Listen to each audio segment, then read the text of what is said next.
안녕하세요. 반갑습니다. 오늘 하루도 하나님의 크신 은혜와 사랑 가운데서 기쁨과 행복이 넘치는 하루가 되시기를 바라고 기도합니다. 오늘 우리 함께 찬양을 드릴 때는 내가 주인 삼은 모든 것 내려놓고 함께 찬양하겠습니다. 오직 주님만 주인 삼고 주님만 섬기며 따르기를 원합니다. 내가 주인 삼은 모든 것 내려놓고 내 주 되신 주 앞에 나가 내가 사랑했던 모든 것 내려놓고 주님만 사랑해. 내가 주인 삼은 모든 것 내려놓고 내 주 되신 주 앞에 나가 내가 사랑했던 모든 것 내려놓고 주님만 사랑해. 주 사랑 거친 풍랑에도 깊은 바다처럼 나를 잠잠케 해. 주 사랑 내 영혼의 반석 그 사랑 위에 서리.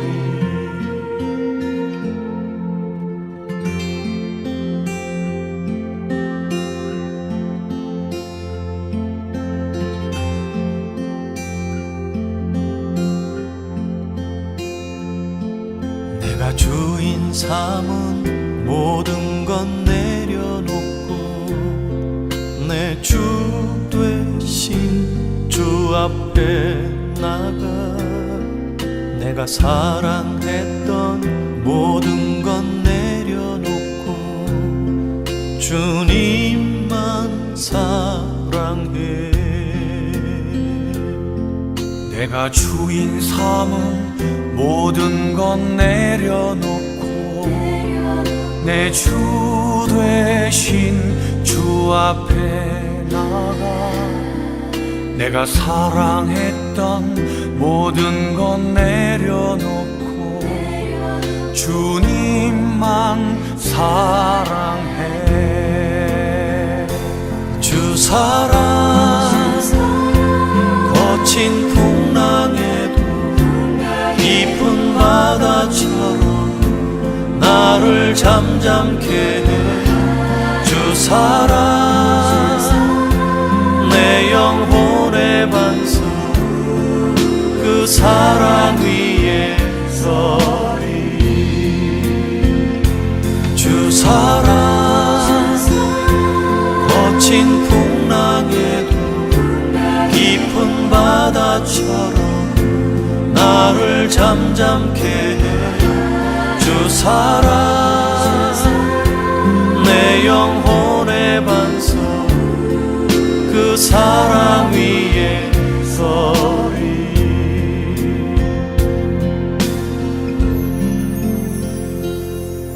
내가 주인 삼은 모든 것 내려놓고 내 주 되신 주 앞에 나가 내가 사랑했던 모든 것 내려놓고 주님만 사랑해. 내가 사랑했던 모든 것 내려놓고 주님만 사랑해. 주님만 사랑해. 주님만 사랑해.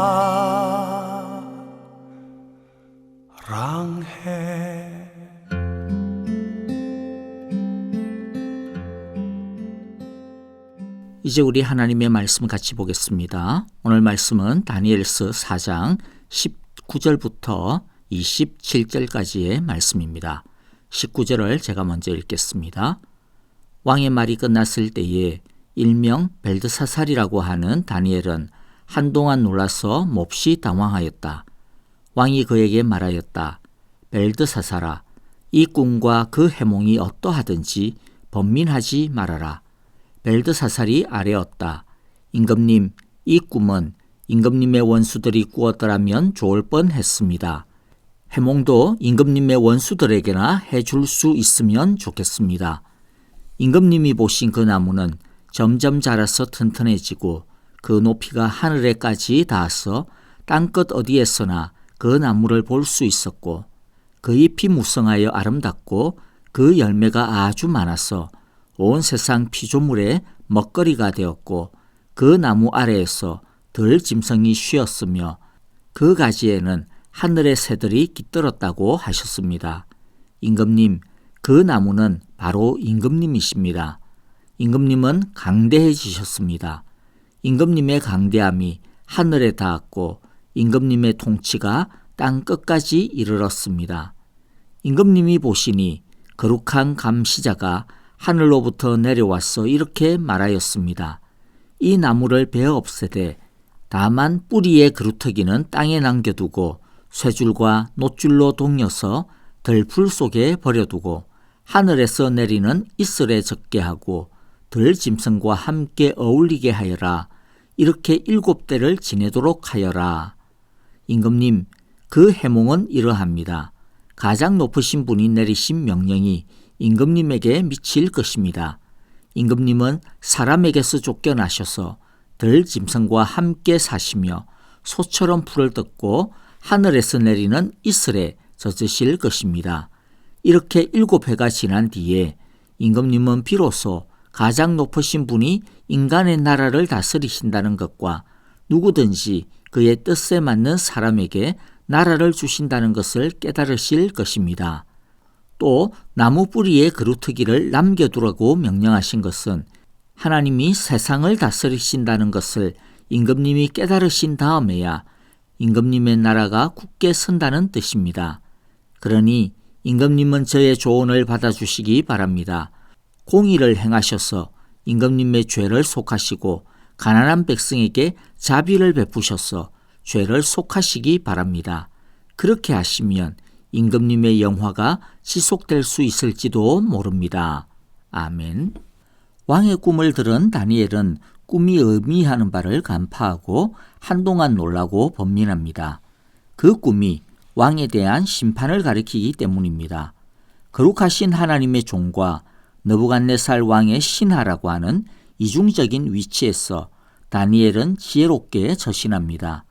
다니엘의 모습에서 뱀같이 지혜롭고 비둘기같이 순결하라 라고 하신 예수님의 말씀이 떠오릅니다. 먼저 우리가 다니엘의 이 모습에서 한 3가지 정도의 은혜를 함께 나누었으면 좋겠습니다. 첫째, 다니엘은 진심으로 느부갓네살을 위합니다. 그는 진심으로 느부갓네살을 걱정하고 염려하고 그가 잘 되기를 바랍니다. 이것을 통해서 우리가 배울 수 있는 것이 무엇입니까? 우리는 이 세상에서 최선을 다해야 합니다. 우리는 하나님의 성공을 이루는 것을 위하여서 최선을 다하고 힘을 써야 합니다. 그냥 돈만 보고 일하는 것이 아니라 애정을 쏟아야 합니다. 성경은 주님께 충성하듯이 열심을 다해야 한다고 했습니다. 두 번째 우리가 살펴볼 것은 다니엘이 느부갓네살 왕의 신하로서 충성을 다하고 애정을 다했지만은 다니엘이 자신의 지위와 성공을 위해서 느부갓네살에게 충성을 한 것이 아니라고 하는 것입니다. 그는 바빌론의 관리로 지내지만은 그는 자신을 자신의 위치에 두신 것은 하나님이 하신 것임을 분명히 알았습니다. 그는 느부갓네살의 신하로 지냈지만은 자신의 조국 유다를 버린 것이 아니었습니다. 그는 자신의 조국 유다의 회복을 갈망하며 바라며 마음을 담아서 기도하고 애쓰는 것을 우리가 확인할 수 있습니다.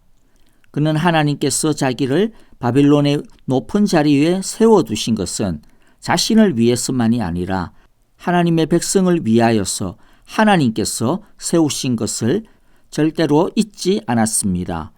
그러므로 우리는 우리가 어떤 자리에 있든지 무엇을 하든지 항상 하나님이 나를 이 자리에 세우셨다라고 하는 것을 우리는 항상 기억하고 믿어야 할 것입니다. 그래서 하나님의 청지기로 하나님의 보내심을 받은 소명자로서 우리는 이 세상에서 우리의 일을 감당해야 하는 것입니다. 세 번째 우리가 살펴볼 것은요. 다니엘은 바벨론에서 가장 높은 자리에 위치하고 있었지만은 그러나 그는 항상 하나님의 나라를 꿈꾸는 자였습니다. 그는 바벨론에 안주하지 않았습니다. 그는 바벨론에 살지만은 바벨론의 자신의 영원한 조국이라고 생각하지도 않았습니다. 그는 하나님께서 유다를 회복시킬 것을 기다리며 또 갈망합니다. 1, 2년 그런 것이 아닙니다. 5년, 10년 그런 것이 아닙니다. 나중에 우리가 보면 알겠지만은 그는 바벨론이 멸망을 당하고 새로운 왕조가 들어섰을 때에도 여전히 유다의 회복을 기다리고 있었습니다. 자그마치 무려 65년 이상 70년이나 그는 그 꿈을 간직하고 있었습니다. 그러므로 우리는 우리의 궁극적인 보스는 오직 하나님이시며 우리의 소망도 하나님의 나라임을 잊지 말아야 합니다. 사드락과 메삭과 아벳느고 그리고 다니엘은 이것을 분명히 알고 있었기 때문에 금신상에게 절하라고 하는 것처럼 온당하지 못하고 반하나님적인 명령에 대하여서는 목숨을 걸고 끝끝내 거부하였던 것입니다. 그 이유는 우리의 나라가 이 땅에 있는 것이 아니라 하나님의 나라에 있는 것임을 알았기 때문입니다. 여러분, 우리의 시민권은 하나님의 나라에 있습니다. 우리는 이 땅의 시민인 동시에 하나님의 시민임을 우리는 기억해야 합니다. 그러므로 우리는 이 세상 사람들의 수준에 맞추어서 살아서는 안 됩니다. 왜냐하면 우리의 시민권이 하나님의 나라에 있기 때문에 하나님의 수준에 맞추어서 살아가야 하는 것입니다. 세상의 기쁨이 아니라 하나님이 기뻐하시는 것을 따라서 우리는 살아가야 합니다. 이제 다니엘의 꿈 해석을 한번 살펴보도록 하겠습니다. 느부갓네살이 꿈에서 본 하늘까지 닿은 나무가 있었는데 그것은 느부갓네살을 이야기합니다. 느부갓네살의 권세가 땅끝까지 미치게 되었음을 의미합니다. 하늘의 하나님이 그에게 제국을 다스리는 권세를 주신 것입니다. 그런데 느부갓네살에게 문제가 있었습니다. 그것은 권력의 욕망에 취해서 더 높은 하나님의 권세를 잊어버린 것입니다. 하나님께서는 이것을 경고하시기 위해서 꿈을 주신 것입니다. 하늘 높은 줄 모르고 교만하면 꺾이고 맙니다. 그래서 꿈에 보면 하늘에서 내려온 감시자의 명령대로 하늘에까지 닿은 나무는 베어진 후에 그루터기만 남아 7년을 지내게 될 것이라고 합니다. 이것은 하늘 높은 줄 모르는 느부갓네살의 권세를 꺾어버리는 하나님의 심판입니다. 그루터기가 남은 것은 왕에게 회복의 기회가 있음을 의미합니다. 하나님은 느부갓네살 왕의 교만을 심판하시지만은 회개의 기회도 주시는 것입니다. 이 시점에서 중요한 것은 회복을 위한 결단입니다. 그런데 회개란 무엇입니까? 공의를 행하고 가난한 자들에게 자비를 베풀며 속죄하는 것이 회개입니다. 자, 그런데 여기에서 공의를 행하고 자비를 베푼다라고 하는 것이 중요한데요. 이것은 하나님이 느부갓네살에게 힘과 권세를 주신 이유인 것입니다. 이것은 단순하게 느부갓네살처럼 어떤 거대한 권력자에게만 해당되어지는 것이 아닙니다. 모든 인간 사회의 관계, 인간 사회의 생활의 기본이 되는 것이 바로 공의를 행하고 자비를 베푸는 것입니다. 그래서 구약 성경 선지서를 보면 하나님께서 유다 사회에서도 유다 백성들에게도 끊임없이 이 두 가지 공의를 행하고 자비를 베풀라고 명령하시고 너희들이 그렇게 하지 않았기 때문에 패망할 것이라고 경고하시는 것입니다. 가진 힘을 함부로 사용하지 않는 것이 바로 공의를 행하는 것입니다. 자신의 힘을 이용하여 다른 사람의 것을 빼앗거나 이랬다 저랬다 하지 않고 모든 사람에게 대해서 모든 일에 대해서 공정하게 대하는 것이 바로 공의를 행하는 것입니다. 자비를 베푼다라고 하는 것은 다른 사람에 대하여 측은지심을 갖는 것을 의미합니다. 그리고 자신이 가진 것을 자신의 소유라고 주장하지 아니하고 하나님이 이웃을 세상을 섬기라고 맡기신 것이라고 믿는 자세가 자비를 베푸는 마음입니다. 즉, 내 것이라고 움켜쥐지 아니하고 나는 하나님의 청직이다. 나의 이 모든 것은 하나님의 소유다. 나는 관리자에 불과하다라고 하며 바르게 섬기는 것이 바로 자비의 마음입니다. 하나님은 순찰자 감시자를 보내어 느부갓네살의 공의와 자비를 감찰하시고 판단하셨습니다. 그것처럼 하나님은 지금 우리도 감찰하시는 하나님입니다. 그리고 마지막 심판대에서 확실하게 계산하실 것입니다. 그러므로 기억합시다. 공의를 행하며 자비를 베푸는 것이 하나님의 인정과 보호와 배려를 받는 길입니다. 그리고 다니엘은 27절에서 재미있는 표현을 합니다. 왕이 회개를 하면 그렇게 하시면 임금님의 영화가 지속될 수 있을지도 모릅니다. 라고 그렇게 표현을 합니다. 혹시라도 할 수 있다라고 하는 것이죠. 이것은 회복마저도 하나님의 주권에 달려 있음을 뜻합니다. 이것은 회복도 용서도 하나님의 주권에 달려 있으므로 하나님을 인정해 드려야 한다라고 하는 것입니다. 용서는 용서해 주시는 분의 권리이지 용서는 당연한 것도 의무도 아닙니다.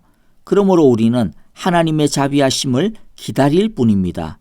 그런데 이렇게 겸손하게 하나님을 인정하고 높이고 하나님의 은혜를 기다리면 하나님께서는 그 사람에게 반드시 회복시켜 주시고 반드시 새롭게 하시며 반드시 더 넘치는 것으로 채워주신다라고 약속하셨습니다. 말씀을 정리합니다. 회개와 그에 합당한 삶, 즉 공의와 자비를 베푸는 삶은 회복의 전제 조건입니다. 축복의 전제 조건입니다. 하나님께서 우리를 인정하시는 것의 전제 조건입니다. 저와 여러분들의 삶이 하나님의 저울대에서 합격을 받고 인정받는 거룩한 삶이 되시기를 기도하고 바랍니다. 찬양과 더불어 기도하겠습니다. 오늘 말씀 속에서 감사할 것 감사하고 회개할 것 회개하며 결단할 것 결단하고 헌신할 것은 헌신하는 기도를 드립시다. 코로나 바이러스가 맹위를 떨치고 있습니다. 코로나로부터 우리 성도님들의 가정, 직장, 교회를 지켜보아여 주소서. 또 속히 이 난리가 끝나게 하소서라고 기도합시다. 아프신 성도님들과 중보의 기도가 필요한 우리 성도님들을 위하여 기도해 주시고요. 특별히 박윤경 전도사님, 정계자 전도사님, 진봉자 집사님과 이두상 집사님, 김윤호 아기를 위하여 기도해 주시기를 바랍니다. 오늘 하루도 하나님의 공의와 자비를 베푸는 귀한 하루가 되시기를 주님의 이름으로 축복하며 기도합니다. 안녕히 계십시오. 감사합니다. 그 선한 힘에 고요히 감사하여 그 놀라운 평화를 누리며 나 예수님과 함께 걸어가네. 나 성령님과 새 날을 여네. 지나가 넘을 어둠의 날들이 무겁게 내 영혼 짓눌러도 오 주여 우릴 외면치 마시고 약속의 구원을 이루소서. 우리 함께 고백합니다.